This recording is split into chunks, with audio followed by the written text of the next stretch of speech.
All right, everybody, good morning. An ounce of prevention might be a good thing. It is 10:30. Okay, good. We will go ahead and get started today. Welcome, everyone, to this Christmas edition of our meetings. What holiday is it? So we'll call the committee meetings to order, and we will start with district flexibility and charter schools committee meeting. Mr. Sweeney, do you have a quorum for your committee? Yes, Mr. Chair, we do. All right, you may proceed. All right, thank you so much. Welcome to the District Flexibility and Charter Schools Committee meeting. I believe we have one agenda item, is that correct? And we'll turn it over to Ms. Taylor for presentation. Our agenda item for today is a request to approve the commissioner appointments for the State Charter Schools Commission. The commissioners of the State Charter Schools Commission are appointed by the State Board of Education in accordance with the Official Code of Georgia Annotated, Section 20-2-2082B, from nominations received from the Governor, Lieutenant Governor, and Speaker of the House of Representatives. In accordance with the law, Speaker Jan Jones submitted her nominations for the reappointment of Mr. Buzz Brockaway and the appointment of Ms. Kayana Good to terms on the State Charter Schools Commission. If approved, Mr. Brockaway's term would last until January 16, 2024, and Ms. Good's term would be in effect until January 16, 2025. Perfect. Just want to make a quick comment. I have enjoyed getting to know Buzz better this year and working with him. We all know Buzz and have worked with him for a while. But in case you all don't remember, we had some things that came up earlier this year related to charter schools, plural, one in particular maybe. And so Buzz and I got to know each other pretty well. He is just a fearless advocate for charter schools. I can't think of really anybody that would be a better fit than him, and I'm glad he's gonna stay on board, and so I endorse this wholeheartedly. I'm sure others have similar thoughts about Buzz and the hard work. I mean, he really is passionate about charter schools and how they fit into all, that piece of the puzzle. And so I've just really enjoyed getting to know him better this year and working with him, and look forward to continuing that in 2023. And the ditto to that and to Kiana Good. Oh, yeah. I mean, Kiana's Yeah, fabulous. we worked with her with GOSA and we'd worked with her at the technical college, and she's spoken to several, to our Get Georgia Reading, our board of directors on things with reading and literacy across the state too, and she's working with adults. So I think it's a great choice. Awesome. Any other questions or comments? All right, without objection, can we move this to the consent agenda? So moved. Mr. All Chair. right, very good, thank you, sir. Rules Committee is slated for 10:40, but we're just gonna go ahead and go right into rules. I Yeah, believe that switch over on the meeting. we have to actually have to wait, so we have to wait until 10:40, so we'll just sit here and chit chat about the holiday. I have a question. Okay, go ahead, because we have 6 minutes, but at All right. 10:40, we're going to I rules. wanna make sure I'm correcting what I'm telling. It says, so we've got a lot of charter renewals gonna be coming down the pipe here, starting soon from the cycle that we're in. Because it's come up on funding and different things, a specific question. So a local LEA with their local charter cannot amend, I guess I need to state it as a question, but they cannot amend the funding formula for there if they want. I mean, obviously they can do supplements and do things to help them, but as far as the formula set out by the statute on what that charter is to receive per child is in state law, and that cannot be altered down by an LEA to a local charter. Is that correct? It was a loaded question. Clarify your question. Yeah, there's a lot in that question. I'm confused. It seems like a legal question. Well, the funding formula is the funding formula per child. Yeah, you've Right. got the funding formula. Right. If Washington County for their charters and has a local charter, they can't amend that funding formula down to say, no, we don't wanna give you the formula calls for $8,000 per child. Obviously state funds, but local funds, it calls for us to pay $2,000 per child in local funds, but we only think you need $1,500, so we're only gonna give you $1,500. Well, certainly that is not good authorizing practices, is what I would state.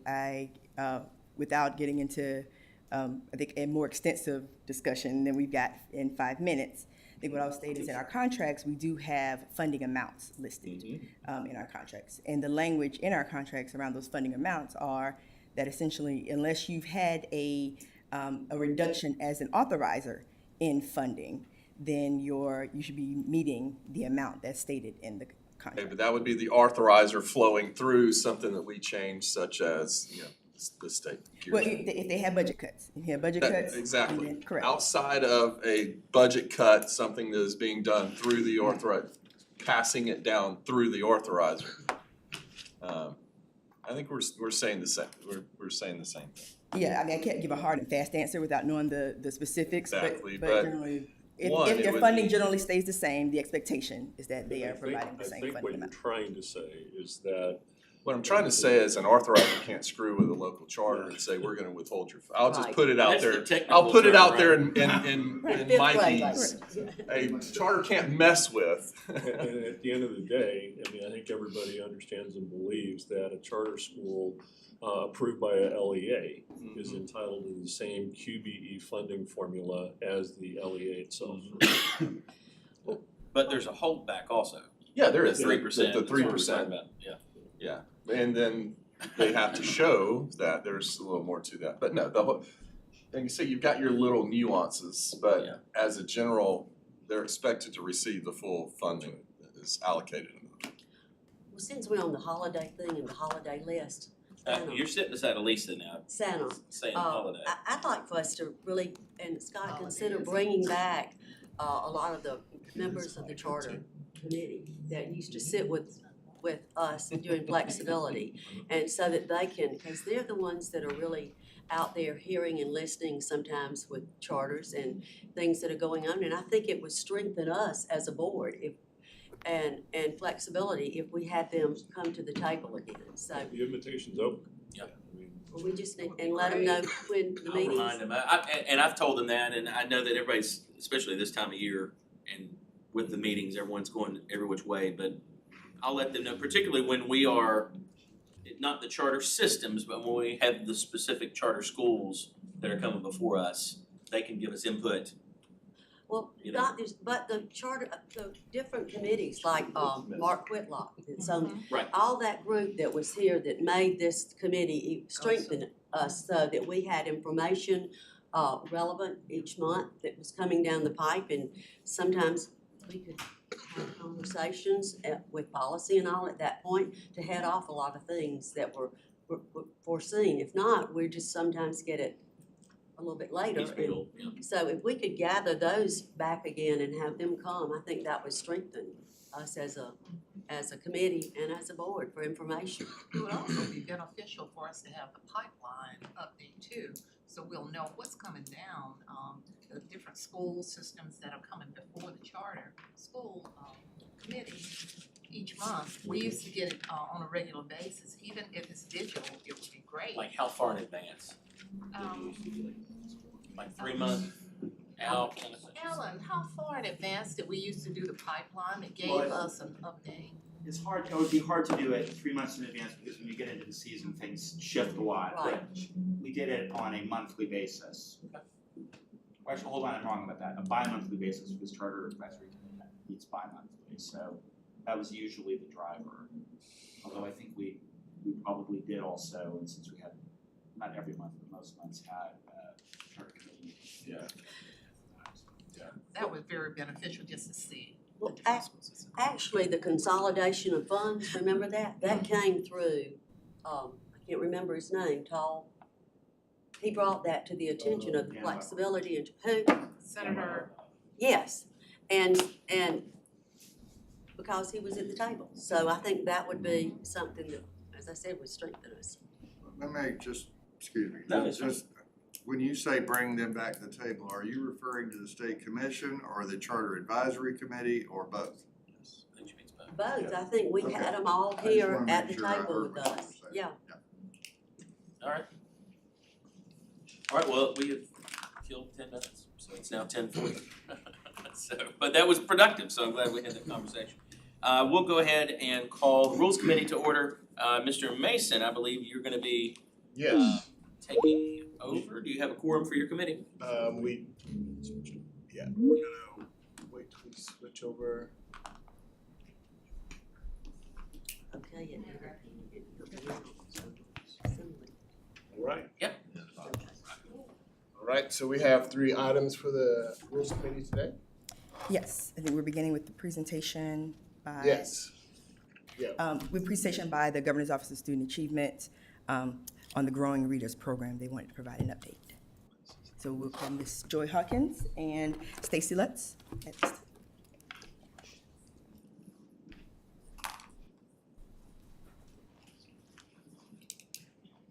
Thank you all for joining us today. Oh, absolutely. Great to be here. Good morning. I am Stacy's backup singer. She needs no introduction, but I just want to preface all of this presentation by saying that I had nothing to do with this program. The design team that put this together are amazing. And one of the things I love about this system is that it's continuously improving. And so recently, we partnered with the Cox campus to provide a little bit of their content relating to phonemic awareness and phonics, just to strengthen the program. And so with that, I'm going to turn it over to Stacy and back you up. Sure, thank you. Good morning, everybody. Thank you for seeing us this morning. And I will say up front as we go through the discussion today, if you have any questions, please stop and ask during the presentation. Don't hold them to the end because I think it'll be easier to address those as we go through. So without further ado, we will start talking about growing readers. And again, I'll give you some context for your role in growing readers as a state board. Growing Readers actually started with exclusive state funding in 2015. And at that point, we tried to identify schools through GOSA who were in the lowest performance for third grade on level reading percentages. And so as we developed that, we realized that the better partnership would be with the Department of Education and School Improvement because they are also targeting schools in that tier of lowest performance. So in the 1920 school year, with the third iteration of Growing Readers, we began a partnership to include federal funds with those state funds in order to better support and diversify the group of schools that we were able to serve. So what you're going to hear today is where we are with cycle 5 in that partnership between GOSA and the Department of Education and the RESA networks, because RESA has been pivotal in our development and distribution from the outset. And in 2015, we went to the executive directors of RESA and said we would like to find a way to have a consistent statewide implementation of a program that addresses literacy, which was something that was unique not only at the time but historically, because the RESAs have never operated in such a way to implement with fidelity a single program. Each RESA autonomously decides what's best for that RESA. Ghost in the attic or something. Sounds like my dentist. Maybe that's my backup dancer's theme right there. But the RESA network came together with us in order to create a system that would be universally distributed across the state. So again, this is a unique system in that it's the only one that we can say has a statewide fully implemented with fidelity in every single RESA in every region in the state. Now, it's isolated to a specific number of schools and services, so it's not a blanket coverage. So there are particular schools that are identified in each 2-year cycle. So it's a little bit of background for what we're going to talk about right now. So one of the things that the Growing Readers design team has embraced this year is a new theme as they train and work with specialists and work with districts, and it's enjoy the read, enjoy the ride. There's a lot of discussion right now about best practices around reading instruction, literacy instruction, and how that develops over time. One of the things that we don't want to lose in that is the enjoyment of reading and the use of reading going forward for a full life that's productive because you have reading as a part of it. Communication and language is pivotal to every other content and everything that we do. And if we don't establish that firmly early, our students will never be able to have success in all of the areas that we want them to be able to have success in. And so we want them to enjoy it. We want them to learn to love reading in the same way that we hope everybody enjoys reading. Right? So it is a growing partnership. I talked initially about the the foundational partnership that started this work between GOSA and the RESA network. And at that point, all 16 RESAs willingly agreed and contractually agreed to do the same things universally. And again, that's a huge thing. We also brought on Georgia Department of Education in the third iteration, as we talked about earlier. But Joy also referenced some of the newer partnerships with Get Georgia Reading and with Cox Campus. Cox Campus is particularly important because you've heard from them recently and you've heard about the work that they're doing around structured reading, which is the new version of science of reading or sciences of reading, all based on research-grounded information on what are the best practices around reading and literacy. Right? So all of that kind of comes together in a format that allows us to use the best practices related to not only the research of science, but the implementation of science as it relates to reading and reading instruction. Right? So those partnerships help us get stronger in every iteration. This is something I want to really focus you on. The foundational belief of growing readers has not changed in terms of the belief system and what guides the work from 2015. That's important because that doesn't mean we haven't changed strategically relative to new research, but it does mean that from the outset we were aligned to the National Reading Panel's best practices and research, which is still what structured reading, science of reading, and all of the other things that are related to research around literacy and reading instruction have always been grounded in. So the National Panel recognizes those 5 big tenets that we've talked about a lot: phonics, phonemic awareness, comprehension, vocabulary, phonological awareness. I had a panic moment. All right, so Growing Readers says research and practice have shown that reading is a complex process. Everybody can agree with that. But as one reads, you are applying behaviors of all of those: phonemic awareness, phonics, fluency, comprehension, vocabulary, and engagement. Engagement is not one of the five tenets, but that's an add-on that we believe is critically important. If kids aren't engaged, kids are not going to read successfully. If kids aren't engaged, they aren't going to learn successfully. So we add that component of engagement, and all of those are internalized and automated in order to read successfully. And then finally, the separate parts of that reading process need to be explicitly taught and practiced in authentic reading. So there is a place for each one of those 5 tenets plus engagement and explicitly teaching of those. Right? So is it necessary to teach phonics explicitly? Yes. Is it necessary to teach the skills of comprehension explicitly? Yes. What is the progression and what is the length and duration of that? Changes over time. So do we focus on phonics and phonemic awareness early, K1? Absolutely, because you have to have that phonological balance early in order to apply those more complex structures like comprehension later on. But the ultimate goal in that spectrum is to get from awareness of sounds to reading ability, right? So all of those things come together in a system that develops each part of the reading process so that readers can independently integrate and automate those processes in order to make meaning of a text, right? Because if I can't make personal meaning of a text, I'm not a literate reader, right? All right, so foundationally, that's where we start. And I lost the ability to change the slide. So, Broke it. I broke it. I know. No dancing, no break, no. There we go. Okay, sorry. All right, so the principles of growing readers are these: fidelity of implementation. Fidelity not only in terms of our training of specialists, but fidelity in their implementation and in the coaching process that's an on-site process. So we train specialists based on the content design from the design team. Those specialists then reapply that in the context of their RESA with their schools, and then they coach on site in order to support that. And all of those components have to be administered with fidelity. There's a commitment to constant improvement, Joy has already talked about.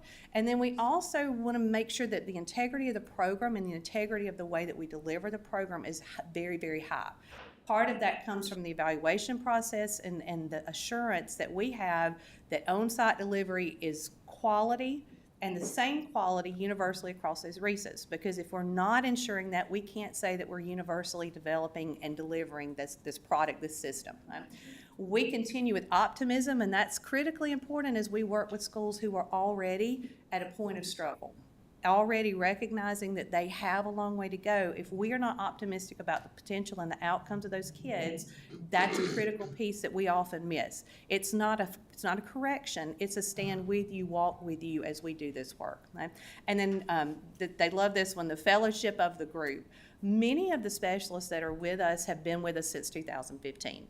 All of the design team members have been with us since 2015, and this is a community of shared growth and shared honesty. And one of the things that I value in the group that delivers this system is that they are critically supportive of each other.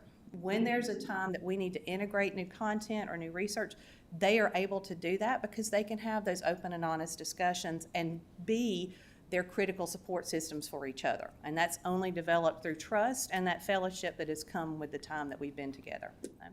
And here's the kind of system of that. The foundational belief guides the learning targets. Those learning targets translate into implementation expectations. Implementation expectations lead to the indicators that we evaluate on the actual official evaluation that GOSA does of the program of the implementation at the 16 regions. Those are created by, or those are facilitated by two things. Off-site facilitation, which means we bring a group together to do this training off-site, and then we send them back with a target, and then we coach that target on site. So we actually are with them, modeling, supporting, helping them to do the work in a safe environment that is non-evaluative. Without that on-site coaching and support, the implementation targets don't ever make it to fruition. So we want to make sure that when we train, we also follow up with support. Because we can all watch a module, we can all sit through a PL, we can all learn something new, but until we have somebody support us through the practice of that thing, it doesn't become a thing that's natural and autonomous to us, right? So that's the system. Here's where we are currently. All 16 RESAs are fully participating. We have 6 design team members that have consistently been with us, and this is from a representative group of the RESAs. Initially, I don't want to really use the term interviewed for the positions, but we looked critically at who would be a part of this design team because we needed Georgia experts and specialists in reading. Right? 2 of those actually worked with Georgia's Choice years ago to develop that program that became a national program. So we have a lot of expertise and a lot of diversity in terms of regions of the state on that design team. We have 38 growing reader certification specialists. So those are our RESA-based folks who redeliver the content and then coach and support in a school. We also have 37 certification project candidates. Right? And a certification project candidate is our way to really focus on sustainability within a school or district. So beyond those RESA folks that we train and support, we also have offered to districts the opportunity to send someone to be Growing Reader Certified trained so that that person can then be a sustainable trainer within the district. It's much, much better for a district to embrace this as an initiative within the district, internally support it, but we don't want to lose the fidelity of the training and the support that we have. So we train those folks to then be able to redeliver in their own school versus RESA's choosing schools and working with those schools. Does that make sense? And then we have 99 schools, 41 districts in this cycle, and 793 K-3 teachers, which means those teachers are serving 12,237 students. Okay, so those are the students who are the beneficiaries of this work. Okay. Just a couple of stats for you, and this is important in terms of the teacher practice in terms of the implementation. What we want to get to, obviously, is 100% of teachers who are effectively implementing the things that we're asking them to do. But at the end of year 1, and it's a 2-year cycle, at the end of year 1, we had 83% of teachers who were participating who effectively practiced what we call conferring. And conferring is a one-on-one diagnostic conference with a student in which a teacher has a child read, understands where the issues are, diagnoses that in order to apply strategy to that reader. Right? So it's a one-on-one individualized practice that allows us to differentiate for each student. That's significant because in the first year, our PL starts at the beginning of the first year with a structured reading approach. So how do we define all of those 5 tenets plus engagement of reading instruction. So we don't actually start working on conferring until about mid-year. So it's incredible that 83% of teachers, after that kind of mid-year training, were able to successfully implement the first learning target by the end of the first year. All right. Now, this year, what we anticipate is in that first evaluation, first observation for the evaluation, we see 100% of those teachers who are actively using conferring, and then we build on that skill into this year. Okay? So students, and again, 98% were observed versus 0% fall to fall end of year. Right? And then last year, we had, in terms of growth, like middle of year target students. Target students are those students who we've identified as needing additional support. Right? So in a classroom, there are a group of students who are identified as those who need the most support. Those students from January to May, from January to May, made 58.36 of those first graders made their 4-month growth target, as opposed to the number of students who were on grade level at the beginning of the year. Now think about what our statewide percentages are in terms of reading proficiency. If 58.36% of first graders are meeting their targets, that means that's another 58.36% who are going to eventually be on grade level, versus where some of us are now with 19 and 20% of students on grade level. So that's a significant increase. And that's more significant given the fact that this is the first year of implementation, which means it's only really been about a half year's worth of growth on the teacher's part. Right? For all students, you see that it's just a little bit higher. So if we look at that same classroom, we have a higher percentage of kids who are making their targets. That makes sense because now you've added those students who were already proficient, so you see that number go up a little bit, right? This year, we anticipate those numbers being much higher because the teachers who have implemented are now in their second year of practice. They're going to start out of the gate with these practices with students at the beginning of the year versus starting in January-ish, right? We don't have time for this, but at your leisure, I want you to visit the GOSA website. There's a testimony from Dr. Luther McDaniel, who was the principal of Gaines Elementary School. Gaines Elementary School in the spring of 21 had a 19.4% third graders on grade level. Last year, 34.6% after the implementation of Growing Readers. We hope and anticipate that will continue to go up. But he makes a really good case. It's about a 10-minute video about the life expectancy of non-readers and how addressing readers early can change that. It's a very moving testimony, but that's one we won't have time for. We'll keep going. This is what's important to you. Several of you have asked about the changes in the content and the integration based on new research, and this is what I want you to kind of see as the nuts and bolts of that. So in terms of our off-site professional learning, Jennifer Saravallo is actually going to be a keynote speaker at this winter's GASIS. Right? She is the author who is the foundational anchor text for our work. She's recently revised the content of that text, and now that has become our anchor to realign some of the concepts and language to the structured reading concepts and science of reading concepts. So that's a realignment in terms of the language and content to the latest dialogue around reading and literacy instruction. All of those articles are going to be updated based on that, and then we're also building in models of work in phonemic awareness and phonics instruction. So we're really being intentional about how do we include those pieces, not necessarily as add-ons, but as discrete pieces of discussion. Right?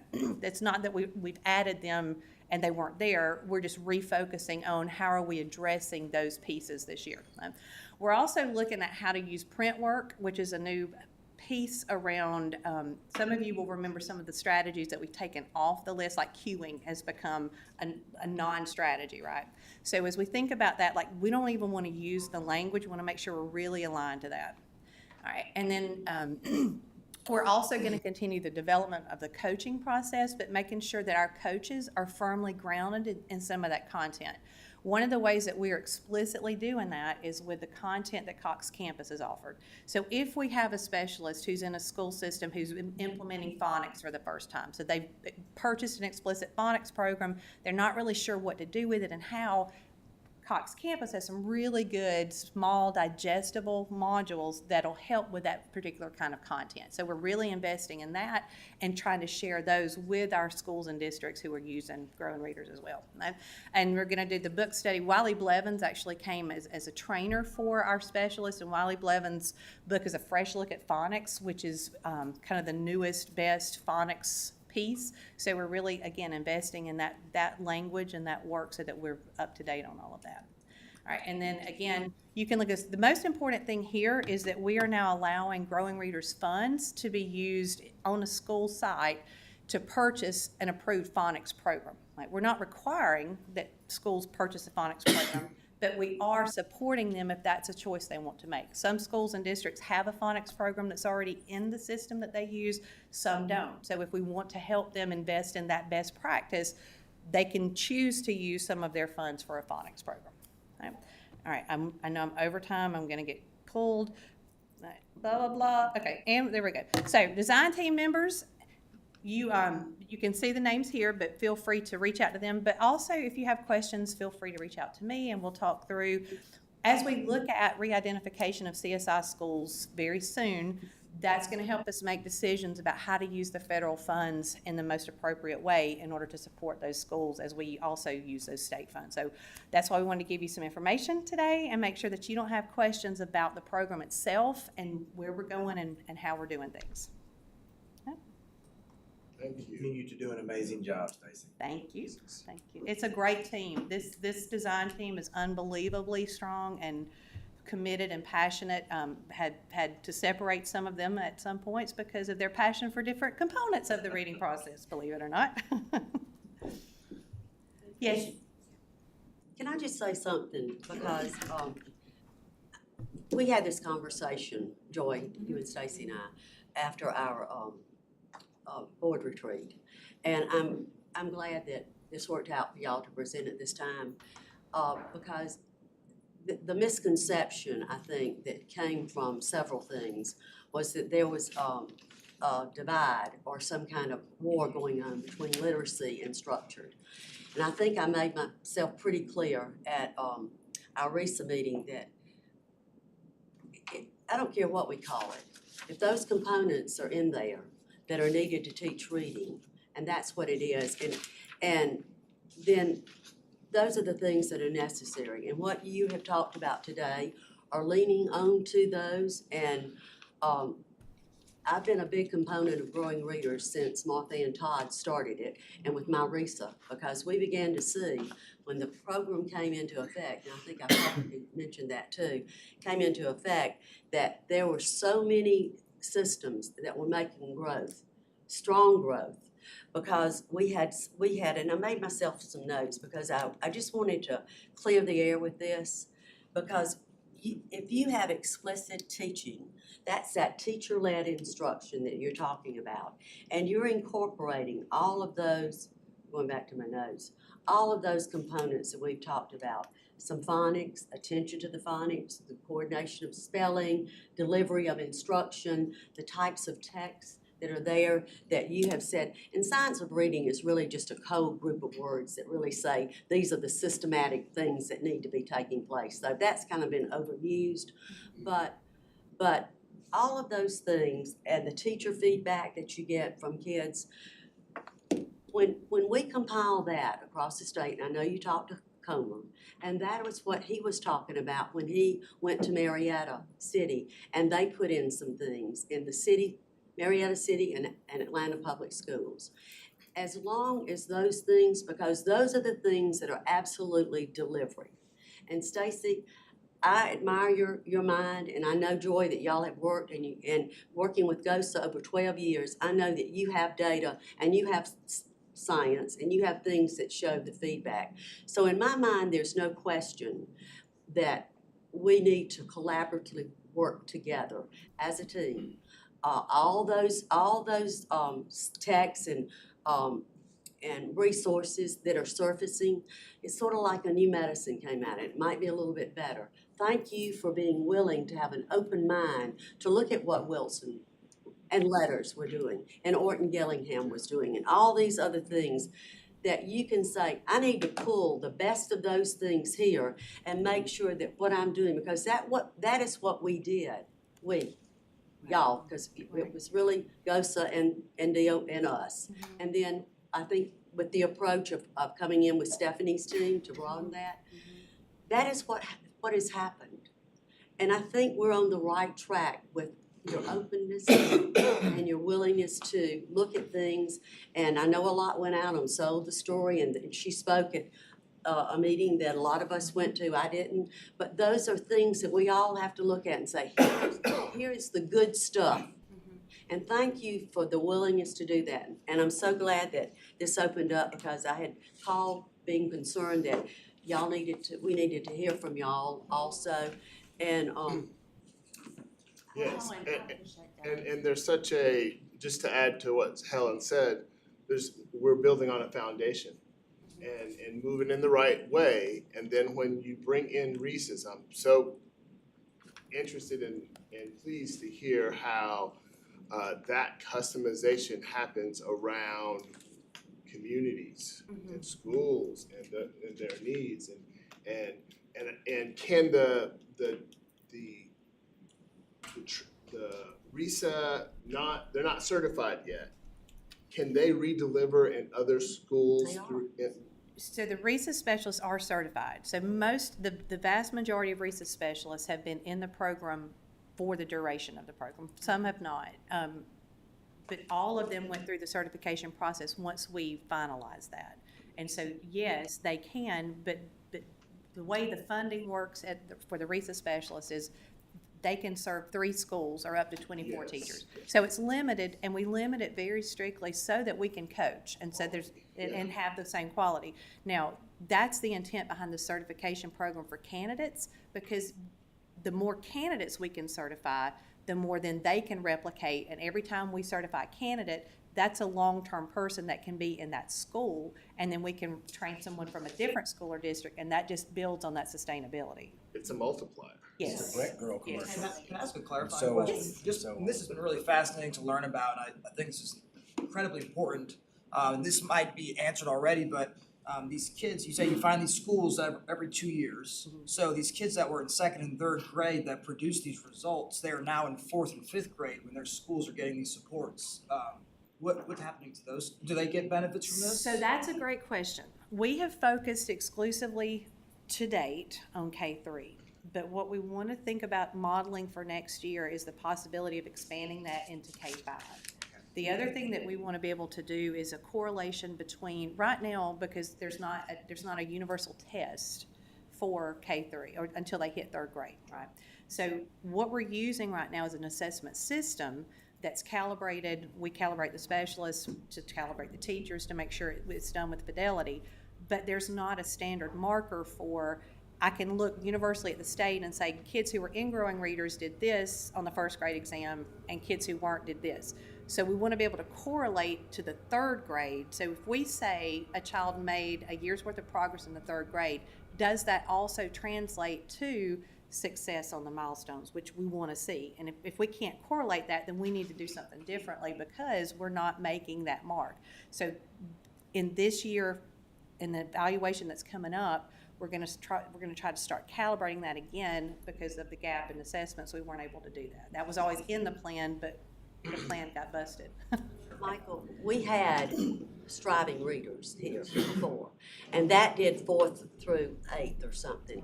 And when GOSA started this, there was a gap. We didn't have anything from K through 3. So striving, but I think striving readers. Caitlin, are you here? Caitlin? Yeah. Are you? Yes, I'm online. I'm watching. Readers sunset after this year, or when do we finish with striving readers? Well, it's the Comprehensive State Literacy Development Grant, and it ends 24-25. 24-25. So I guess there's still some coordination right now, but that's a good train to jump on. Yep. Yeah. Can I request that we have the presentation, this is part of our learning. This is part of our learning, for us to continue to grow in our understanding of this. And and within this committee. So thank you all for coming, and I see Ms. Petty is online as well. We hope you feel better, and so thank you all. Thank you. And we would also offer even further, if any of you are interested in coming to one of the, either the specialist events or the on-site events, we can certainly give you some Now dates. you know and if you locations. invite us. And we are happy for you to be there. I'll show up. I would also encourage you, and I won't put him on the spot, Richard Smith is here as a representative from Reese's. And if you ever have questions, they are more than happy, your executive directors and their boards of control, I'm sure would be happy to talk to you in your area about the impact of growing readers. So that's a resource also, because again, the RESA network has been critical in the development and rollout of this. So And fidelity. And the fidelity. Stan had a question. Yep. I'm sorry, Sam. No, it's okay. First of all, thank you for the presentation, and I understand that you're going to continue to follow these kids that as they move on, as Michael said. Are we gonna do some longitudinal data studies on this? So it's quite difficult because it's an isolated group within a school. And so in order to track that, you would have to track by GTID and isolate by student, and to individualize that is a bit difficult. We are looking at how to do that, and maybe an internal kids who were in the program versus kids who weren't within a school. It would be easier to track because we can track by classrooms. But because kids don't continue to stay with a growing readers teacher, so let's say I'm in a growing readers classroom in kindergarten. I don't necessarily have to be assigned in my schedule to a growing readers teacher in the second grade because it's not universal. So it's really hard to track long term. It's much easier to track the difference that can be made in a year's worth of growth, which I think is a more realistic evaluation anyway, because you're looking at a discrete period of time that has a beginning and end point that says, I got a child here, I grew that child to here. What does that mean? Instead of, I've got a lot of cooks in the kitchen over 5 years, it's really hard to kind of filter into what actually made that difference. But you can isolate that by classroom by year. And we unfortunately don't have 2 years worth of data. So, it's really kind of hamstrung us on a lot of things, but especially this program. The two things I just want to mention are Fulton County, for instance, put a lot of money into letters, which is great. It didn't take long before they knew that they needed coaches. So the design team was so smart to come up with a system that incorporated these specialists as coaches. The Cox campus, love their content. The modules are great, but modules alone, as you know, it's a one and done. With the coaches associated with growing readers, these teachers are getting constant, observation and mentoring and so forth. The other comment I want to make is that we had a visit from the new chancellor, and one of his top priorities is new teacher training in literacy instruction. And so Senate Bill 88 passed a couple of years ago, one of the governor's key teacher pipeline bills incorporated those 5 tenets. But there wasn't a specific mandate that all colleges adopt a program. So I do know that that's happening at the high level. So I think more to come on that. We need both. We need new teachers coming out. We need this program and expansion. So we appreciate your time. Thank you. Thank you. All right. We'll proceed with Rules Committee items. I misspoke. Now we have the agenda before us. We have 8 items. Yes. Item number 1 is a request to amend the bylaws of the State Board of Education of the state of Georgia. The current bylaws require the state board to hold all meetings at the state capitol in the Department of Education. The existing language is based on state law that was amended in 2011. House Bill 706 struck the requirement that the state board meet at the state capitol in the department or at such place in the capitol as may be designated by the governor for that purpose. Additionally, state law permits agencies with statewide jurisdiction to conduct meetings by teleconference. The amendments to the bylaws are being proposed by the state board to provide the flexibility afforded by law to meet the needs of their constituents. Okay, and on e-board, you all can see the red line, the non-red line version of this. Any questions or comments? Just a comment about, teleconferencing and Zoom meetings are getting more and more popular, but I think it would be a travesty if we became more virtual than in person, as we go forward. When folks take the time to come and meet with us, and there's 6 here and 6 on the screen, I don't think that has the impact that it should. And I really feel strongly about the fact whether we have meetings here or wherever that the more people that can be in person, again, been a sick day and things happen to folks, but I think as long as our majority is here, we're showing face to our public that we care what they're saying to us. And I think it's extremely important that we don't get too tied up in the teleconferencing, other than call board meetings, et cetera. But the fact that we can be here in person and see somebody eye to eye, or ask a staff member a question, and it just makes a big difference. I just want to make sure we don't lose the mold that what we're made up of, so constitutionally, so. Yes. And Kenneth, under that, there was something that was mentioned in that duties 3.2, and that it was sort of changed to say, either meet either in person, and I have to agree with Mr. Long. Also in Article 5.1, all regular meetings will be conducted at a minimum, that's in there, but it says a quorum of the state board must be physically present for a member of the board to be allowed to participate by telephone or electronic attendance. So that ensures. That Most ensures, people yeah. are. Right. It shall be the duty Yeah, of the 8 member here to before the state other board to 6 can be. physically Okay. attend the meetings as to take part in the deliberation, and I think we've left out that intent. And that's what you're saying, we Yes. should be here, if we ask people to come, if we're gonna be an informed board, and people are gonna come in and speak, I mean, we learned that with our kids in school, virtual was okay for a while, but it doesn't really connect. So I don't know how we change this, if we can. I think So it's pretty clear though, it says you have to have a quorum in person. No, it doesn't. No, it doesn't. Oh, I thought it didn't say that, I No. thought that's what I read. Go look on 5. Regular meetings shall be held in a court, regular meetings, however, annually up to 2 regular.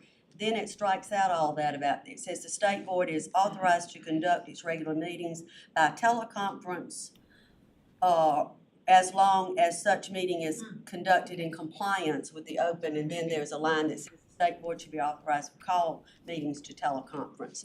I think we need to, I would like to propose that we come back and kind of get this a little bit tighter so that we understand that there is a requirement for people to be physically here.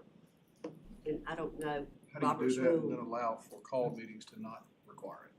Yeah, I guess point of clarification on what I'm hearing, I'm just asking that it say our regular scheduled Right. meetings, Regular meeting. there shall be a quorum in person. Yes. But special called meetings, we have them all the time and you That's can do that, so that's the nuance that Right. you. I mean, that was what I was reading. No, I'm just making sure I'm hearing Yeah.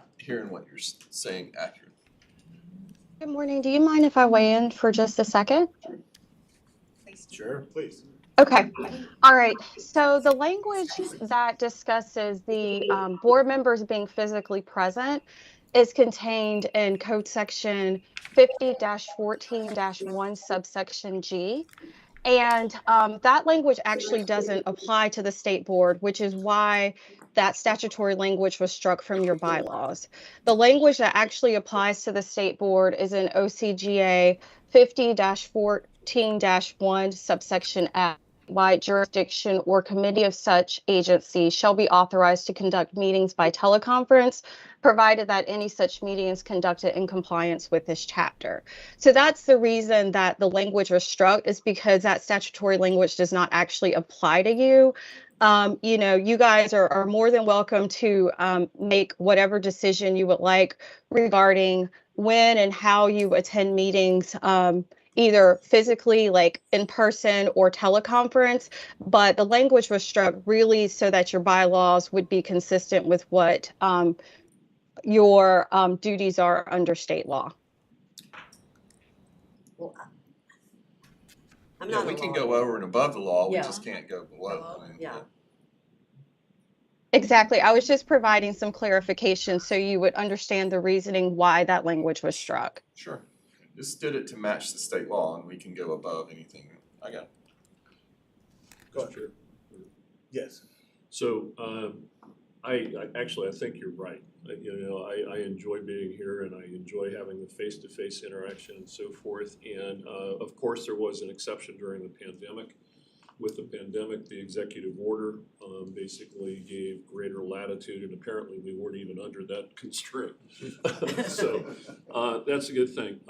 The one thing that I would caution the board against, in this regard, and it's not because of lack of desire, would be a rare event that may not be subject to, let's say, the governor's executive order or something like that, where we were unable to be here and there was a regularly scheduled meeting. Let's say, for example, an ice storm, that shuts down the state and you're not able to travel here.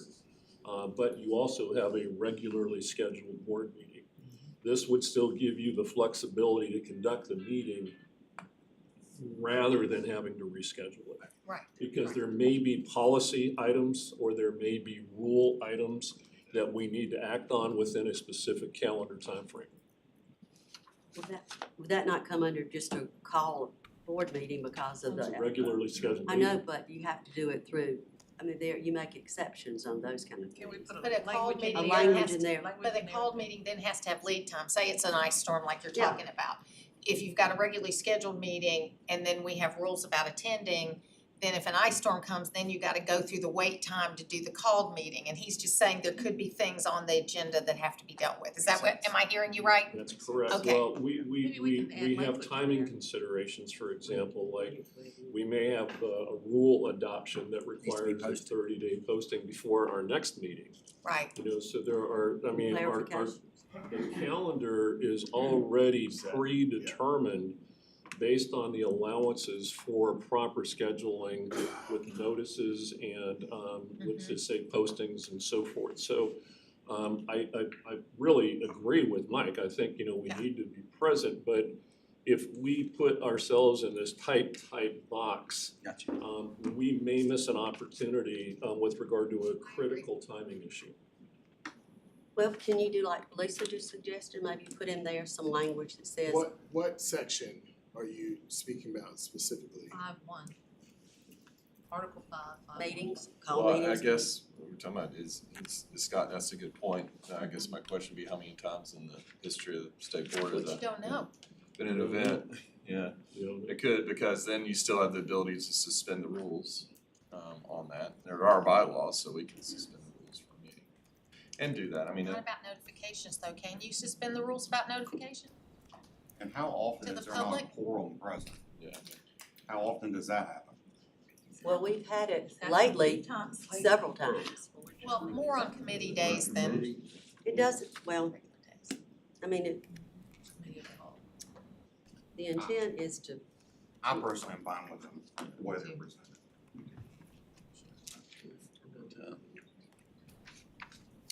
Should we call- I think setting expectations is one thing, setting regulations is another thing entirely. And I 100% agree with Mike's expectation that we be here as often as humanly possible. And I'm comfortable, but I also know that there could be, Yes. events or things that Scott so eloquently pointed out that might prohibit that, and we don't wanna get box ourselves in. I'm fine with I agree with Matt, I'm fine with the language as written. And the language between 5-1 and 5-4, 5-4 about the quorum, that's why I'm fine with the language as well, because I Yes. think it does allow, especially with our ability to call meetings, that it would cover all the opportunities we're talking about. I So, agree. If you look a little further down the red line, the Yeah. state board in the OCGA 50-14-1 subsection F, it's got it where we can do it. It basically says it in that line, so we can do that. It's in there. If we have to, we're authorized to do it like we need to. So. I think we're all in agreement that the more faces that are here, the better. That's all, that's the only point I want to make. So should we agree to move this to consent, or should we pull it for a separate vote in case we? I think we take them up, I think we pull it for consent.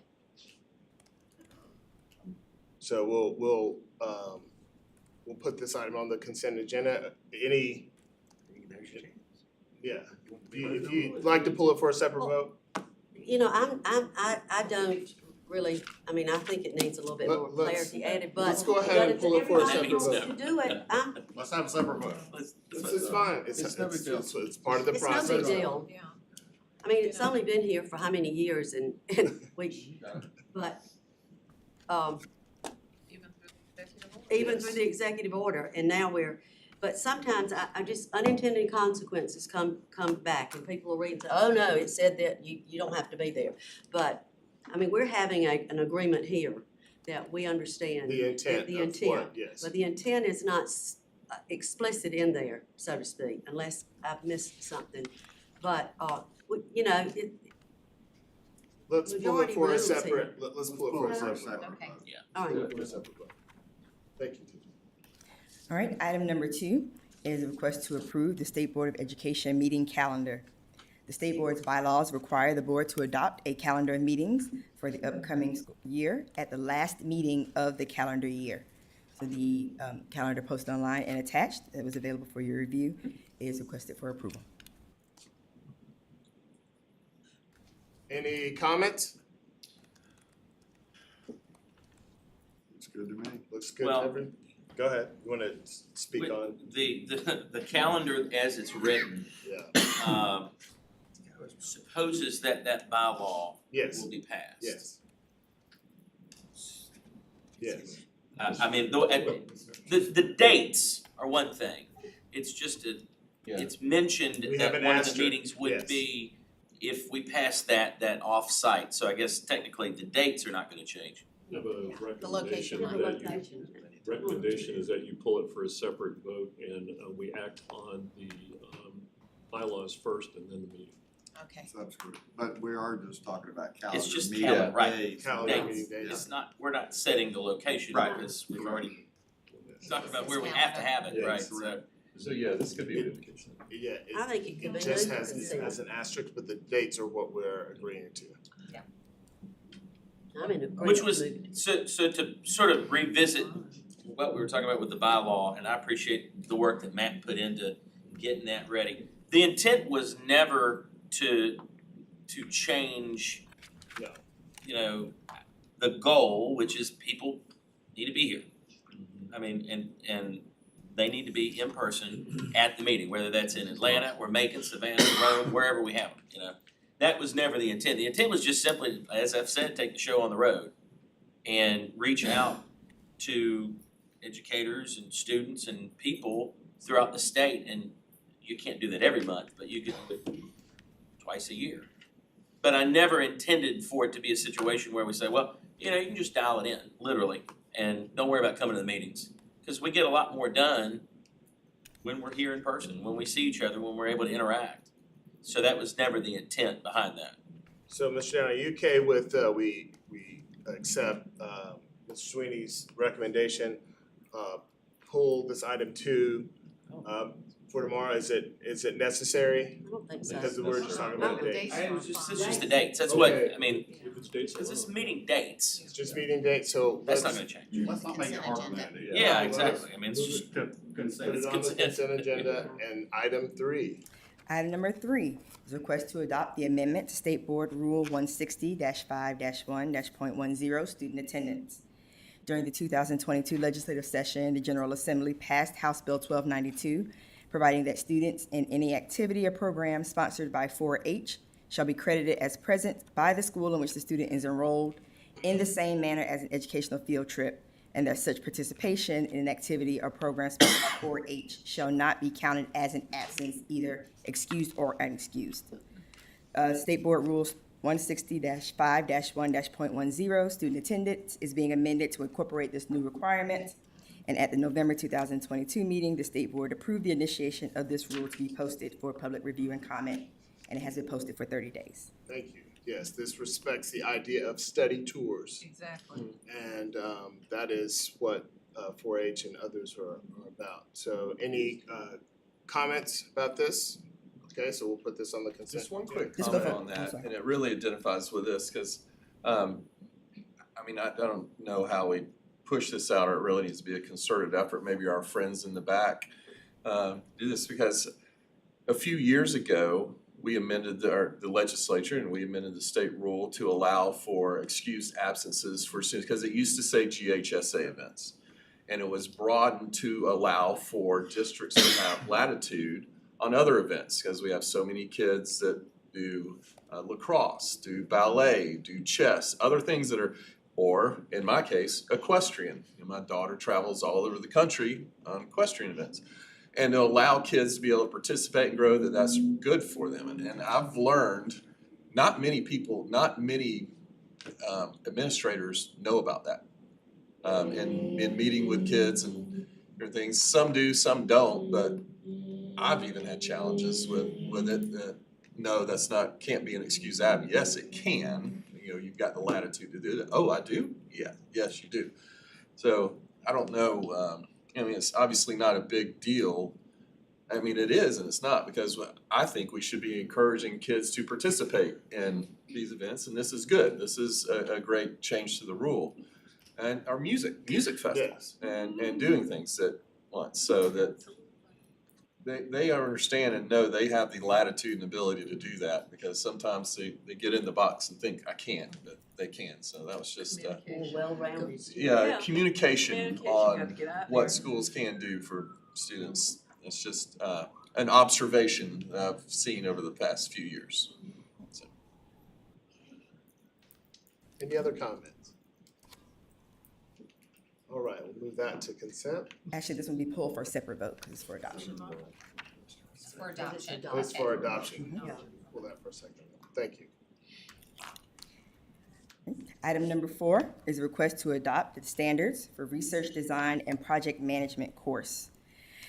Original standards for this course were adopted in 2007 and amended in 2013 with the addition of the CTAE standard 1 employability skills.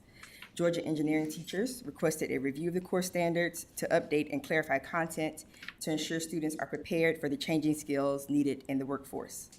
Business and industry experts, engineering teachers, and CTAE administrators reviewed the standards and provided feedback on the necessary revisions and additions to bring these standards up to date. At the September 2022 meeting, the State Board approved this course to be posted for public review and comment, and the course has been posted for more than 30 days. Can we get what were the comments? Anybody from? We had 44 respondents. However, we did send out on 2 occasions 1,672 invites to go to the website to make comments. They went to our CTA directors across the state, our CTA supervisors at the schools, the engineering, manufacturing, energy cluster teachers, and our own business and industry and post-secondary crew. And we asked them to forward it to their local business industry and folks in their community.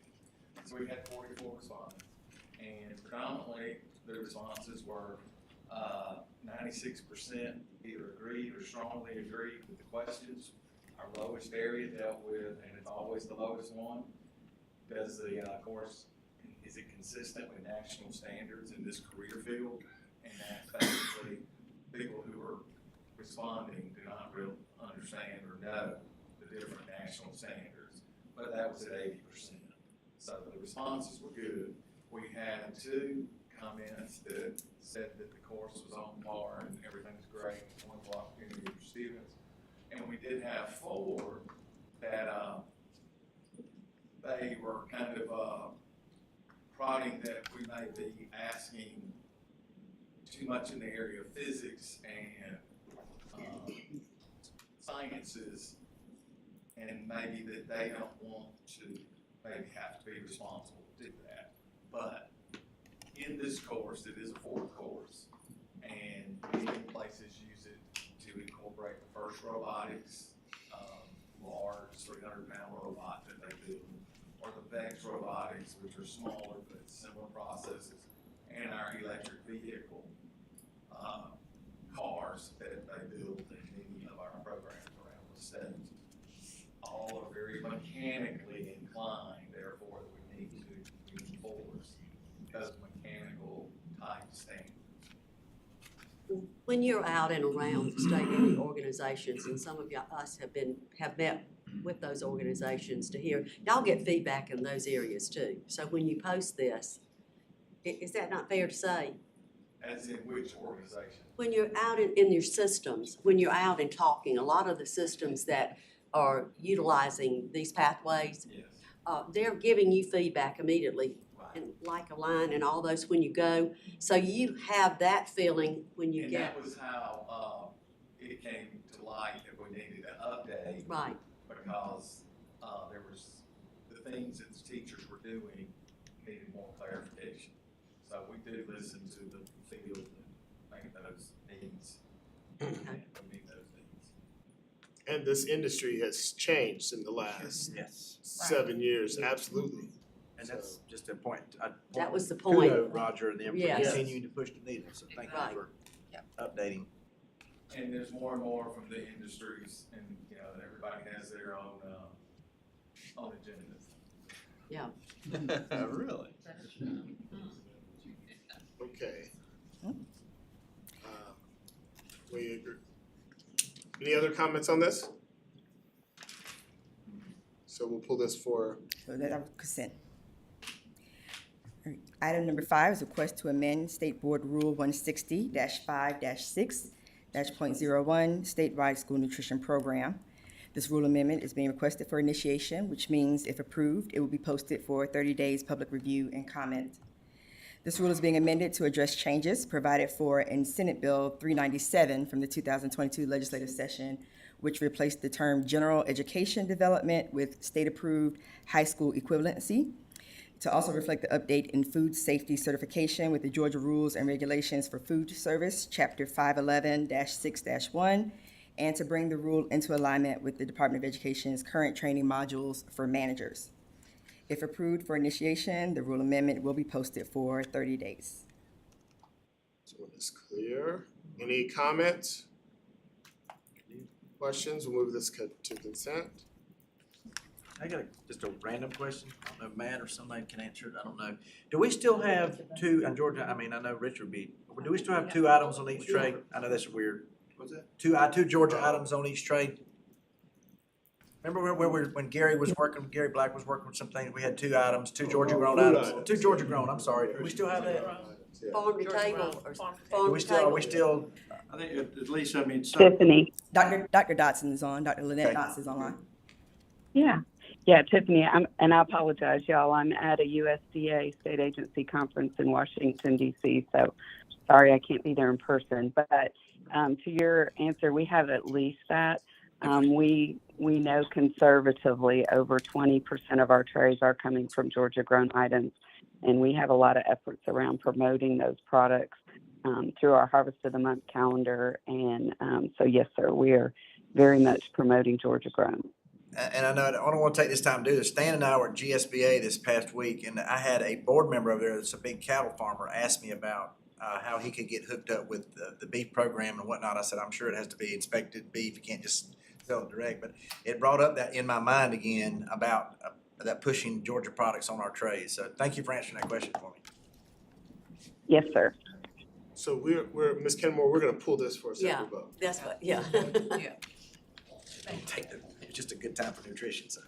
So you want to pull it for a separate vote? Yes.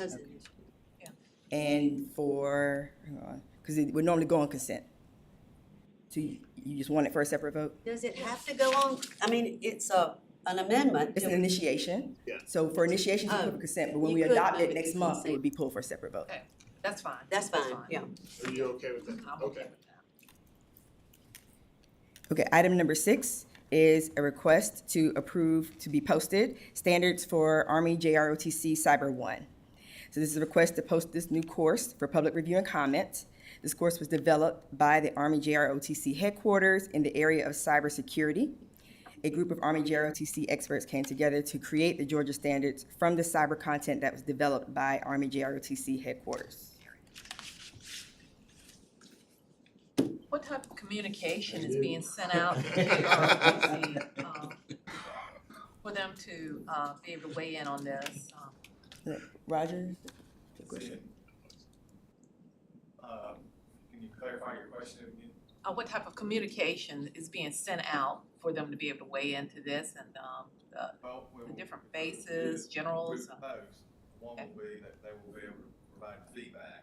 But it has been a project that's been going on with the Army for a while, and it is now made available as a curriculum, and we have to put it in our Georgia standards because our JROTC people want to be in compliance or Right, conformity yeah, with the everybody else in DOD, Georgia. yeah, DOD. So we have to put it in Georgia standards language.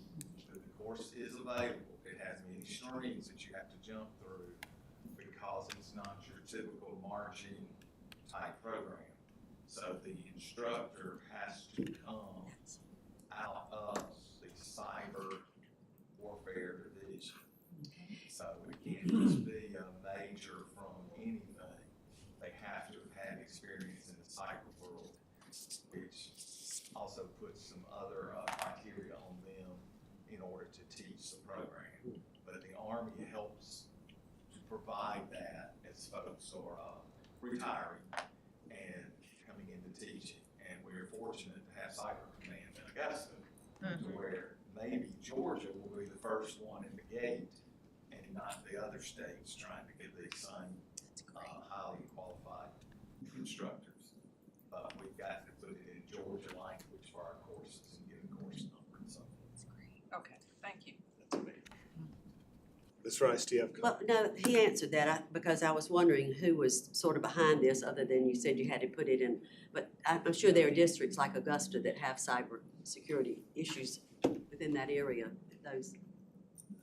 Right, I mean, it's we have a cybersecurity program in Right. the CTAE world. Right. But this is coming directly. I know this is related DOT. to- This is fantastic. Yeah, This it is is. fantastic Yeah. for our kids. It is. We need to move this. Oh, Sweeney? yes. Ms. Kennemore, Mr. Scott Johnson and myself had an opportunity not too long ago to meet with General McConville, who's the Chief of Staff of the Army. And it was specifically on education related matters. And he lamented one particular thing, saying that it used to be that about 2/3 of the students that took the ASVAB were passing the test. That number has been reduced to 1/3 today. And then on top of that, the physical fitness test, more and more people are failing the physical fitness test.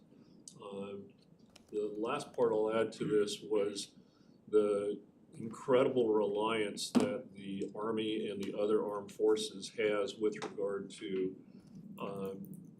very highly educated students. They're coming into roles that are much, much more technical. And the cybersecurity element is one very important aspect of that. So I applaud this effort. I think it's going to be a phenomenal program, and glad to see it and it, certainly advance. Yes. Related to that, but on the other side of this issue, I was in a district recently for a legislative breakfast that has an Air Force ROTC program. It's been a very well run program for many years.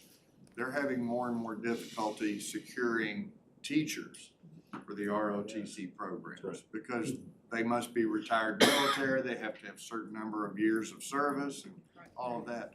And I know that I'm a big believer in the ROTC programs that we have in this state, and I hear what all the conversation is, and I agree with it all.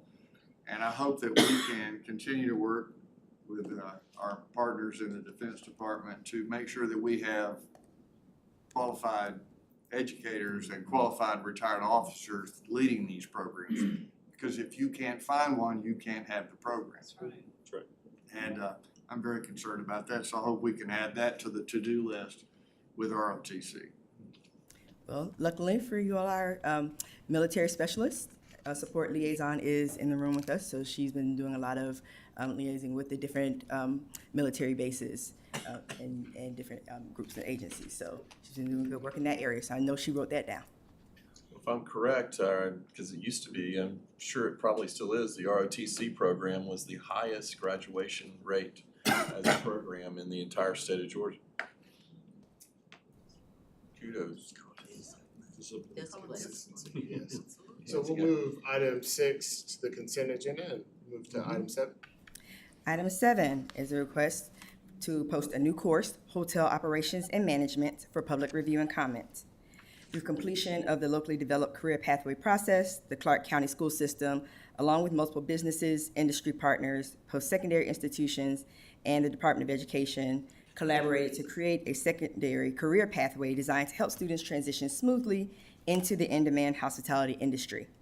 This career pathway is designed to give all students the opportunity to complete 3 sequenced pathway courses in hospitality and hotel management. Hotel Operations and Management is the 3rd course for completion of this pathway. That's good. That's good. Any questions or comments? I have ideas what that 4th course, capstone course could be. All right, let's. And this is important too, like I say, not just keeping, but I believe, I know of 3 of our really good universities, the best being Georgia Southern, of course, but Georgia Southern, Georgia, and Georgia State, I believe, all have hospitality management as a major. So this is, I think, a great pathway for these kids. In communities that Yes. Process is not going away. All right, plug in. move item 7. That's it. Item number 8 is a request to post courses for the new power sports and small engine maintenance and repair pathway for public review and comments. This pathway is proposed as a new pathway to meet the workforce demands of Grady County. The Georgia Department of Labor has identified maintenance and repair workers as needing 6,000 new workers regionally by 2028. Grady County is home to Millsaps Training Facility, a highly successful organization that provides training for national caliber motocross, supercross, and arena cross athletes that compete around the world. Industry experts and educators came together to develop the standards for the 3 courses in this pathway. This process started in the summer of 2022 with several meetings and discussions of what should be included in the courses, and standards were written in the fall. Grady County has submitted equipment lists, lab designs, and certification with their locally developed pathway. All right, Exciting. very exciting. Any comments? That doesn't include electric, right? Say that again. It doesn't include electric. Electric? EV, not yet. No. Doesn't include- Roger says no. Just a point of Yeah. clarification. You know, in my day job, I get to go into quite a bit of small engine repair CTE classes. They're, like, this is gonna sound amazing because they're, the power sport end of it is going to really keep the kids engaged, so. Probably let's- not much electric in K-Rock. Yeah, no. Let's go ahead and move this one to consent, and that will be the full agenda. Yes, so that will be items 1 and 3 pulled for a separate vote, and items 2 and 4 through 8 for consent. That is correct. Can, before we close this out, I know that we're not putting the ELA standards, they're not here but is there any way that we can get an update? I think I sent that, and there, you let Matt know that, just an update on what came in. There were a lot of districts and RISAs that pulled together and worked to try to give us some ideas and sent in some things, and I just think if we could get an update, what was posted, what we found, what were the top 5 The or 10. comments, is that what Yeah, the you're asking? comments, 5 or 10 nuggets that they would, So, Like it today or tomorrow?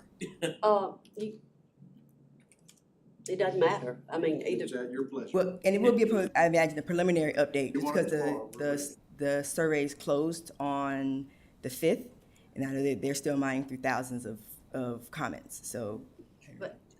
And I know, I got that too, but I think, weekly, you were compiling, you were getting things that came in.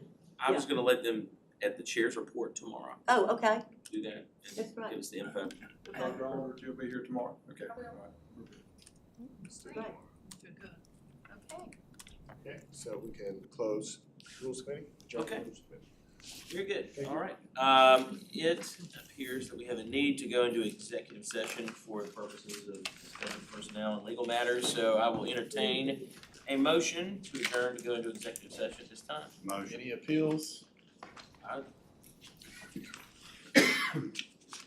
Any, Yes. yes. You have to cite the reasons. Yeah. So we also have appeal. So personnel, I didn't know we had appeal. Okay, personnel, legal matters, and appeals. So to that end, I'll entertain a motion. Motion. Thank you. Second. Thank you. All in favor, say aye. Aye. All opposed? All right. Off to executive session. I didn't know we had any appeals. So why I did.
If he would have spoken with his concession speech the whole time, he would have I'm won. about to.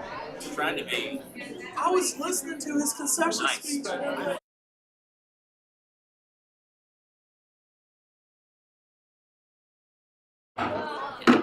Literally, what my wife and I said.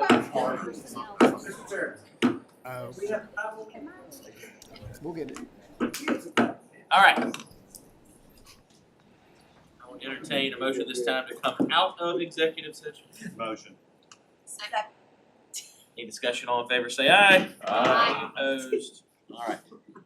We will move down the agenda, and it looks like we have a brief report due from the nominating committee. I will turn to Ms. Ellen Rice.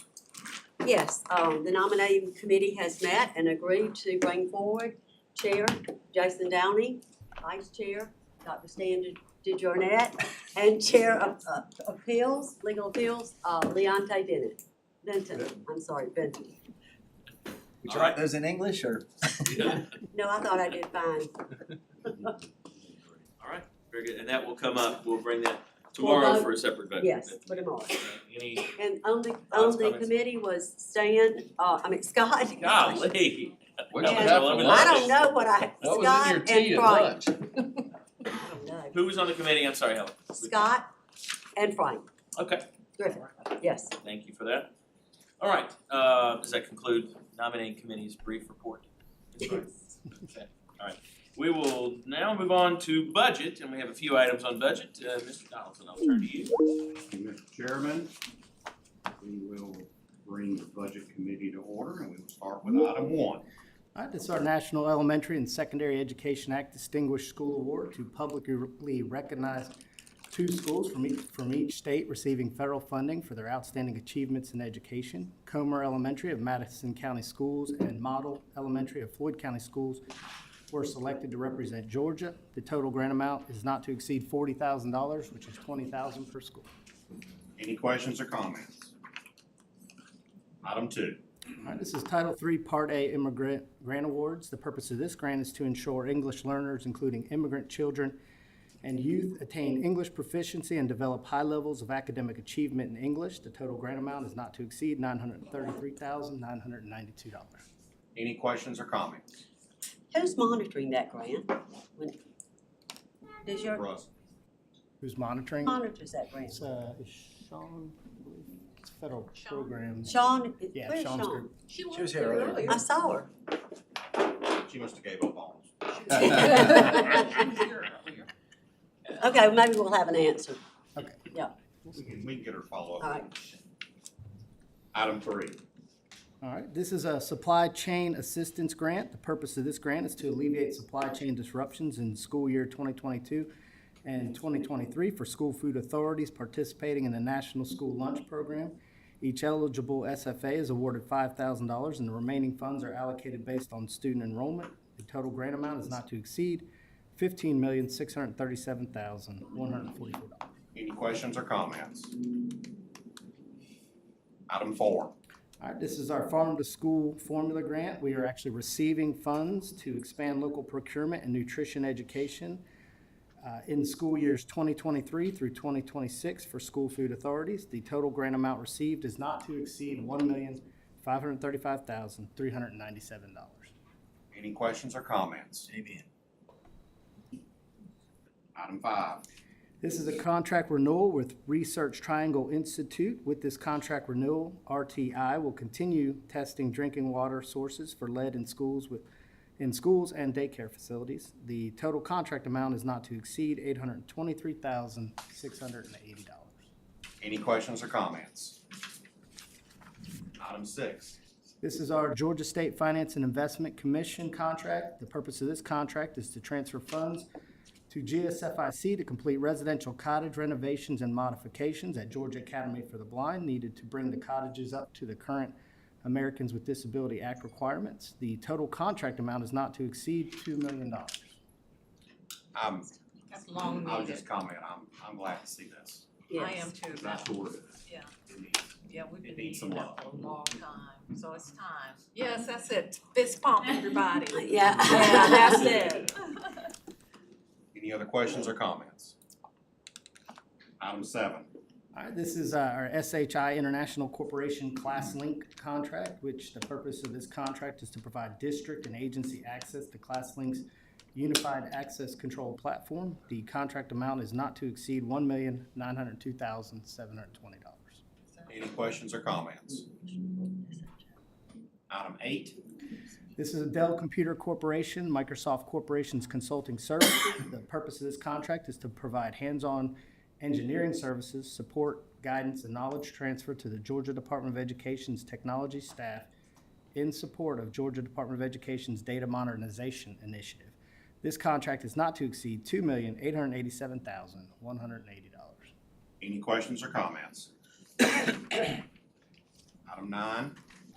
This is our FY23 Dell Computer Corporation. This is our Microsoft licensing contract. This renewal will allow the agency to continue the use of Microsoft products currently licensed, and the contract renewal amount is not to exceed $894,552. Any questions or comments? Is that in accordance with, item, 8? Bill, both of them? Item 8. Does that work in coordination with item number 8? I'm sorry, I didn't hear. Does that work in coordination with item number 8, this one, item 9? I believe they're two separate. They're separate. There he is. The last one is specifically the suite of tools that we use, Microsoft Office. Okay. Type of things, and so that one is part of the tools that we get in the Department of Education, so. Okay, thank you. Item 10 are contracts under 250, and item 11 are grant amendments under 250. Any questions on 10 or 11? Well, under 10, Okay. the GRE 4T with Kennesaw State, it's federal money, but that's professional learning I believe that's and coaching is. Dr. Dooley. Is Dr. Dooley here? Dr. Dooley or? I'm online.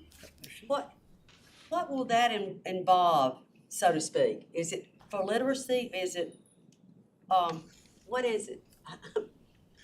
Ask the question again. The KSU, I teach the learning workshops and coaching. What are we doing to help school leaders and teachers? What are we? Those are part of the Great Grant for Personalized Learning.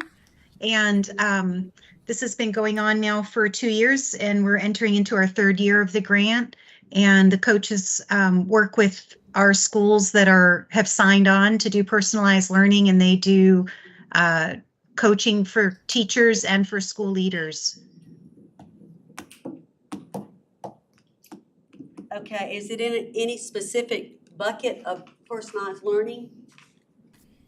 Is it math, science, English, what? It's generally personalized learning. It's not a specific content area. Okay. We have state standards for personalized learning that were approved by the Professional Standards Commission. So this is just one of the elements of the GREAT grant. Other elements include that teachers and leaders can get endorsed in those standards that are PSC approved at our approved programs for personalized learning. KSU helped design those standards for personalized learning, and so we use them as the coaches through iTeach. Okay, and Northeast Georgia RESA is also helping with that, right? Correct. Okay, and talk to me a little bit about the communities in schools, that state funding these were the Force Clay, Dooley, Darty, and Randolph. How long will this continue? Now that's Dr. Johnson. Yes. If you move to communities and schools. Yes, but is Dr. Johnson here? No? Okay, We'll have Dr. Johnson follow up with you. all right, that's good, thanks. Any other questions or comments? Budget Committee has reviewed items 1 through 11. Is there any objection to moving those to the consent agenda? Hearing none, I adjourn the Budget Committee. All right, thank you, Mr. Appreciate that. I do not believe we had any business or need for an audits committee meeting this month. Thank you, Mr. Doyle. And so I will turn to Ms. Kennemore and our state schools. I believe We have some exciting things happening with state schools and an exciting day in store for us here. Yes, I am so happy to welcome GAB students and faculty here today. And Dr. Moore, if you would give us build up the excitement. I would be happy to. First thing, our students have brought their famous poinsettias to you all, and they'll make sure you get them as they exit. They're very coveted by folks at our agency, as you know. I believe some in this room are still actually growing theirs from years and years. Mr. Royal is one of those people. Love to see pics from those every time I get to come around this time of year. So we have a wonderful group of 8 students here with us today. And our wonderful music teacher, Ms. Holloway, is here. And I'd like to ask Ms. Holloway to introduce her 2 colleagues. And then what I'd like you all to hear, because you represent so many different places in the state, is for each of the students, even as they set up things in this area, if they could tell us their name, what grade level they're in, and where they're from. If they're from Bibb County, Savannah, those types of things. So it's going to take 1 minute to get things set up. So if they can move forward and start getting those things. There are about 4 songs they have on their list. And just remember, there are 4 songs they could probably sing, as Dr. Cindy Gibson told me today, all day long. But we're the thing that's keeping them between Chick-fil-A. So we want to be respectful of their time to get to enjoy their trip here in Atlanta, even on this somewhat rainy day. But we do appreciate them coming to help us all getting the Christmas and holiday spirit and cheer after we all have been through so many things individually and as an agency and colleagues this year. There's no better way to start off the holiday season than to hear from your students, the ones from the Georgia Academy for the Blind. And Mr. You wanted to get a good seat? Oh, okay. I love them. Okay. So Ms. Holloway, if you could introduce your peers and then have the students tell their names, what grade level they're in, and where they're from, that would help the board.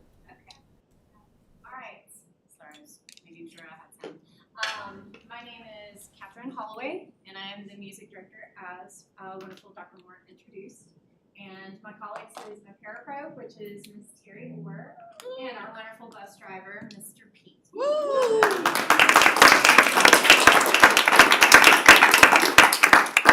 These are my wonderful students. As you can tell, they're kind of sectioned off, and they're sectioned off by voice.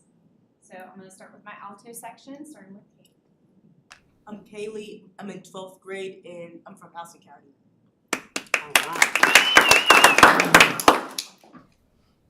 I'm Josie. I'm in the 10th grade and I'm from Baldwin County. And my sopranos. Hi, I'm Veronica. I'm in the 10th grade and I'm from Richmond County. Hi, I'm Mary. I'm in the 11th grade and I'm from Baldwin County. Hi, I'm Aubrey. I'm in 10th grade and I'm from Gwinnett County. And my guys section. Hello. I'm Elijah Simmons, 11th grade, and I'm from DeKalb County. My name is Devin White. I am in 10th grade and I'm from Pike County. Good afternoon. My name is Zaquavius Fagan. I am from Clayton County, and I am in 11th grade. We're going to be performing three songs, choir singing. The first one is called Bave Tandaza. It's actually, yes, it is in a different language, but you'll like the groove of it. And it's basically just a song talking about gathering together and singing together as a community. The second song is, thank you, is Old Joe Clark, which, by the way,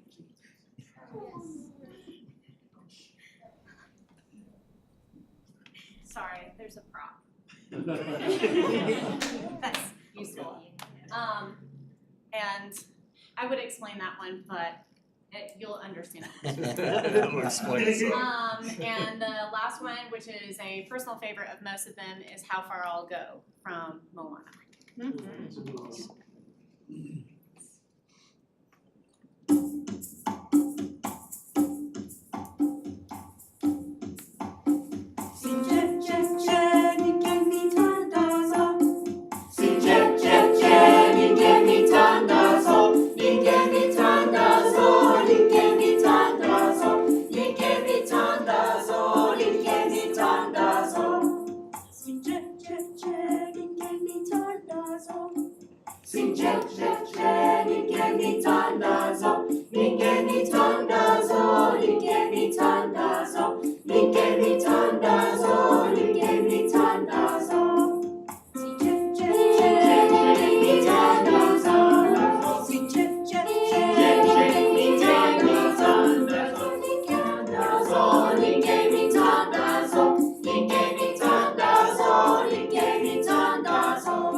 Bobby Tom does all.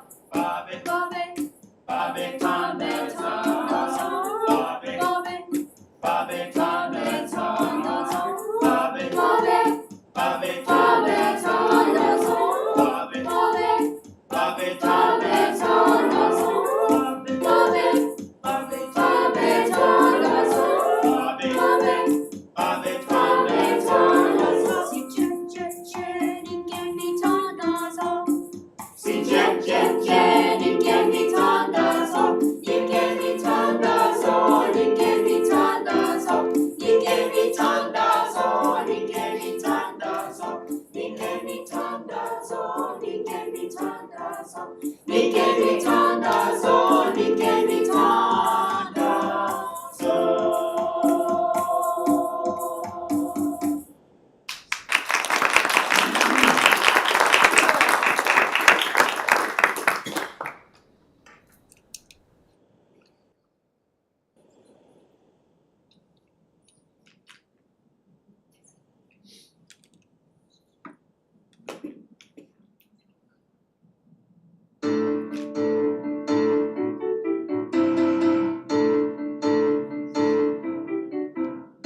I asked my girl to marry me.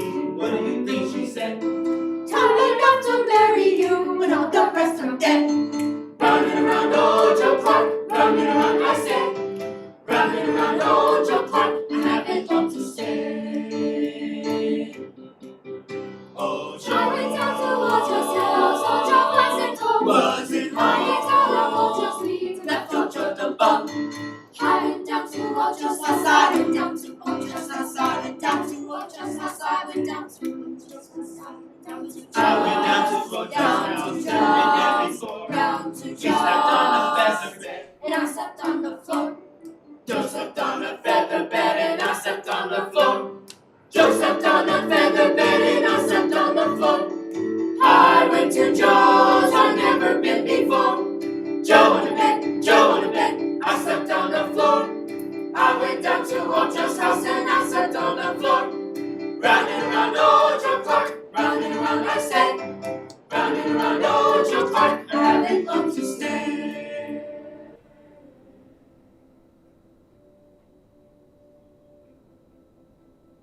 Ocho Clark, he had a house 16 stories high. Every story in the house was filled with chicken pie.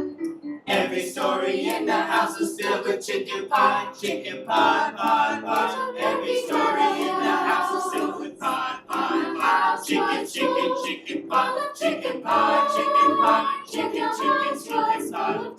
Every story in the house was filled with chicken, chicken, chicken. Every story in the house was filled with chicken, chicken, chicken. Round and around, I said. Round and around, I haven't long to stay. I haven't long to stay, haven't long to stay, haven't long to round and around, old Joe Clark. Round and around, old Joe Clark. Round and around, old Joe Clark.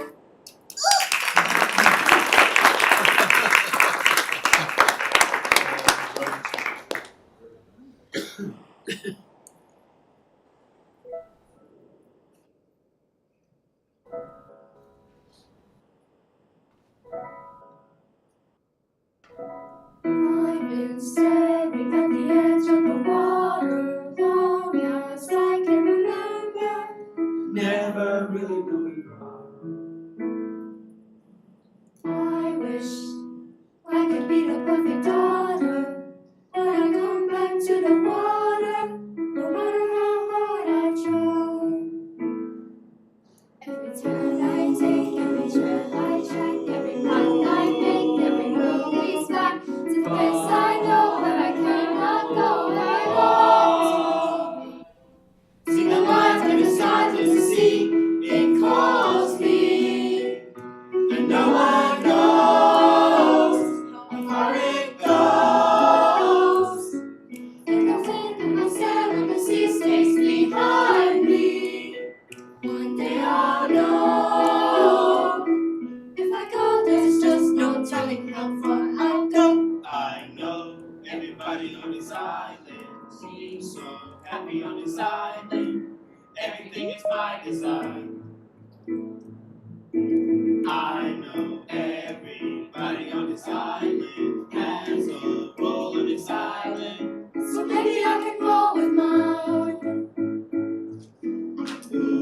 I can get good strong, I'll be satisfied if I play along. But the voice inside sings a different song. What is wrong with me? See the light that it shines in the sea, it's blinding.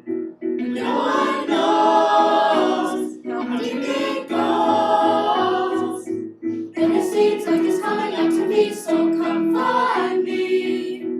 Nobody knows what's beyond that line. When I cross that line, see the lines and it shines in the sea. It calls me, and no one knows how far it goes. If the wind and the sail and the sea stays behind me, one day I'll know. One day she'll know how far she'll go.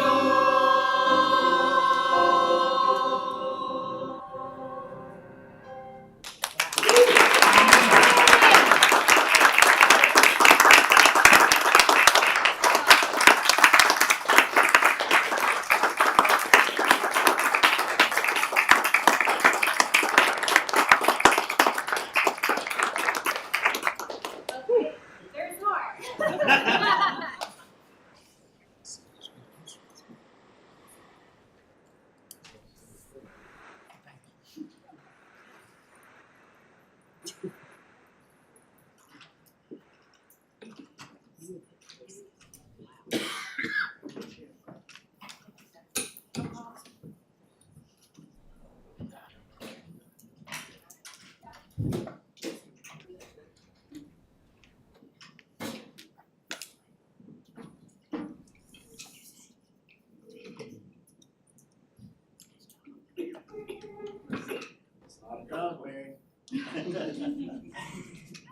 You should see the drums that she actually does play. The other drums that she plays is a sextet. So it's 6 drums, but it is very heavy. Very, very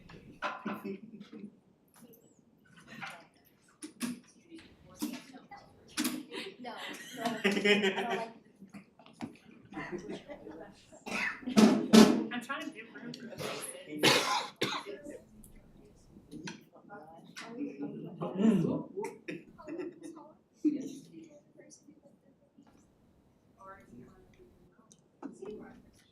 because Georgia will take more time, doesn't have to explain it. Sorry.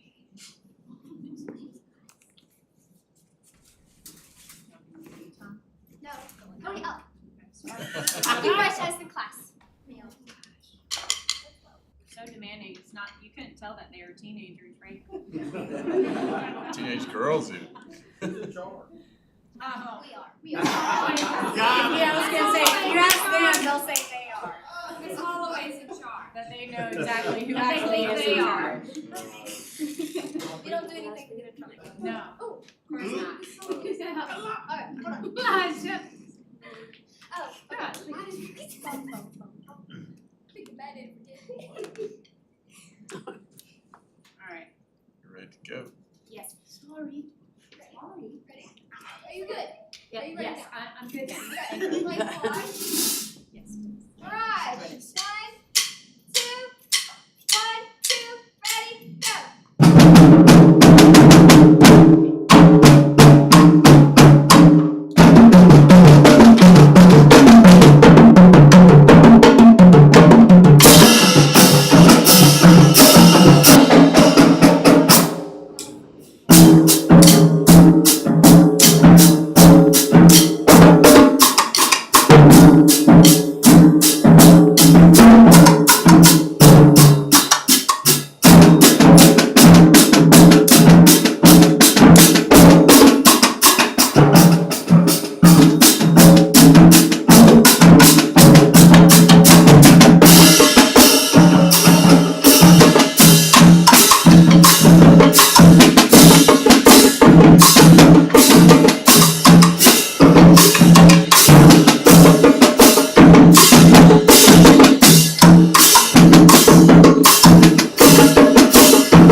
This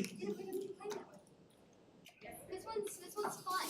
And it's fun because you guys can participate with us. So I'm going to play it through once to show you how it goes, and then the second time so you guys can say it with us. And then a third time we're gonna all say it together. Okay, so we're gonna play through like the first half of Georgia like we did the fall months, okay? Georgian, 1, 2, 1, 2, ready, and G-A-B. Sorry. So the words, I didn't follow instructions. Thanks a lot. The words are G-A-B, ba-ba-ba, go, go. So now say it with us, please. Okay, so I'm desperate here. 1, 2, Oh my God. 1, 2, ready, go. G-A-B. Okay, yes, you got it. And you guys just have to keep saying, please. Okay, so Georgian, 1, 2, 1, 2, ready, go. G-A-B. G-A-B.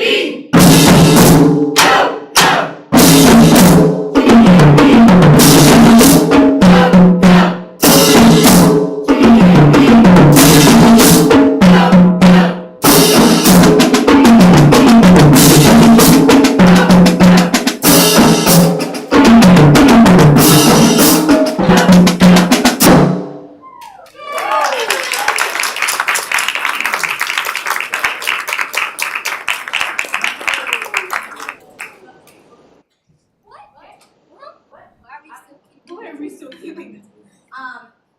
So some people that aren't really used to instruments or haven't been exposed to it. So, Ronnie, where are you playing? I'm playing a snare drum. Okay, and Mary. I'm playing the quads. All right, Devin and Josie, where are y'all playing? Bass. Bass. Yeah. All right. It's very fun. Thank you very, very much, so much for letting us spoil your meeting, and thank you for allowing us. That's the best part.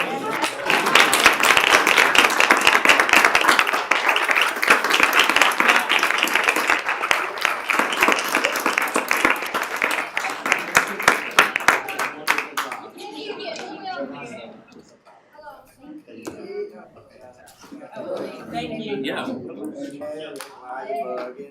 We're gonna do a photo with them? Yeah, let's do a picture. All right, let's do a picture. Hey, now.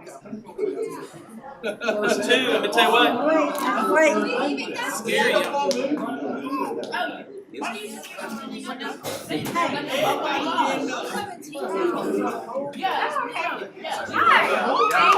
I played so much teacher leader music.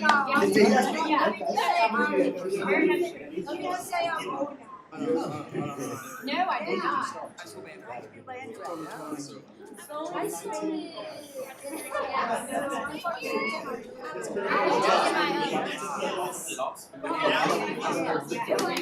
I was like, no, don't critique too much. Good. Thank you so much. G-A-B, go, stuck in my head. It will be. You're welcome. It will definitely be. You'll be sleeping and then you'll just hear it. Picture. We're all taking pictures. And then we're going to and if some of you want to get behind the screen. Good job, Very organized. Not yet. Yay! Hey, Devin. I love you, buddy. You are phenomenal.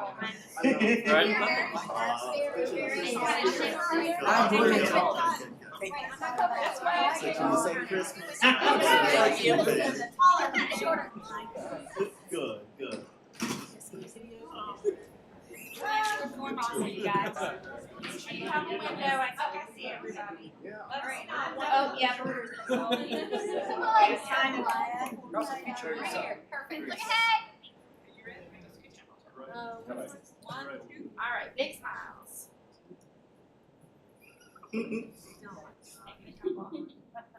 Thanks a lot. And you guys take a break.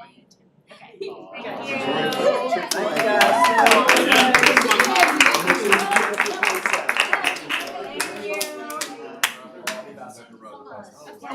you. Awesome. And you went there, Joe. She went. When's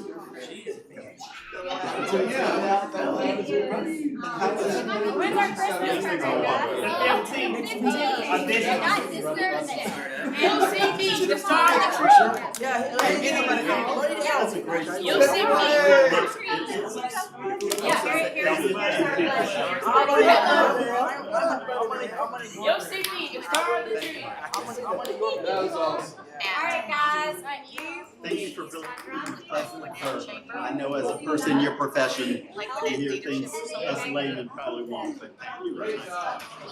It's great. It will be. I mean, saying all this. Go, go. Thank you for allowing us on to do your kids. I love them. And you know, so many places are cutting That concludes. Great, thank you. Come sign in, give us business. I got friends down there. We went down there one afternoon. Oh, yeah. I'll be out front. Look it up, and it's Maybe you can join us. I will. Got him through the Pandemic, yeah. All right, well, we want to thank GB Go Go. That was awesome. Great way to end committee meeting today. And, all right, no one's paying attention. So is anything else for the good of the board? If not, we will be adjourned from committee meetings today. We'll start bright and early tomorrow morning at 9 a.m. Thank you all very much. Don't forget dinner, 7 o'clock. I hear those You remember sleigh when the bells Greatest Showman jingling, came out, which is jing, jing, amazing? jing. Yes. All right, so I'm